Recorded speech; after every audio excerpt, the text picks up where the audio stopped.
عزادارہ نے فاطمہ زہرا محمد مصطفیٰ کی عہدہ بیٹی بعد محمد مصطفیٰ جب اپنا حق لینے کے لیے بھرے دربار میں تھے تو مسلمانوں نے 4 گھنٹے محمد کی بیٹی کو کھڑا رکھا. وہ بیٹی جو بابا کی زندگی میں مسجد میں آتی تھی تو ایک لمحے کے لیے بھی رسالت ماں شہزادی کو کھڑا ہونے نہیں دیتے تھے. وہ شہزادی 4 گھنٹے دربار محمد میں محمد مصطفیٰ کے صحابیوں کے سامنے کھڑی رہی. محمد مصطفیٰ کے صحابی منبر پہ بیٹھے رہے اور محمد کی بیٹی کھڑی رہی. 4 گھنٹے کے بعد زہرا نے تڑپ کے جناب سلیمان محمدی سے کہا میں کھڑے رہنے کی عادی نہیں ہوں. جناب سلیمان محمدی نے بھرے دربار میں کہا محمد کی بیٹی کھڑے رہنے کی عادی نہیں ہے.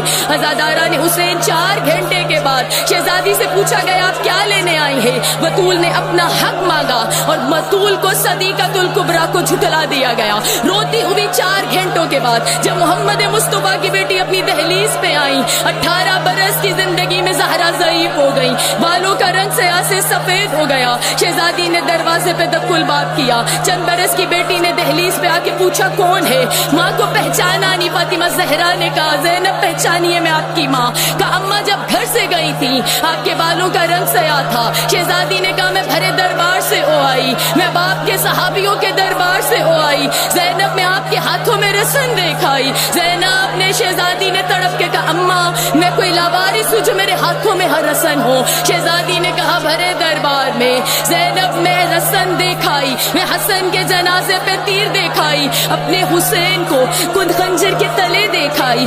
عزاداروں یہاں ظلم ختم نہیں ہوا. بھرے بڑے مسلمانوں کے مدینہ میں شہزادی کنین کو یتیمی کا پرسہ کچھ یوں دیا گیا کہ مسلمان جلتی ہوئی لکڑیاں لے کے محمد کی بیٹی کی دہلیز پہ کھڑے کہہ رہے تھے بنت محمد دروازہ کھولیے, علی کو باہر بھیجیے ورنہ ہم آپ کے دروازے کو جلا دیں گے.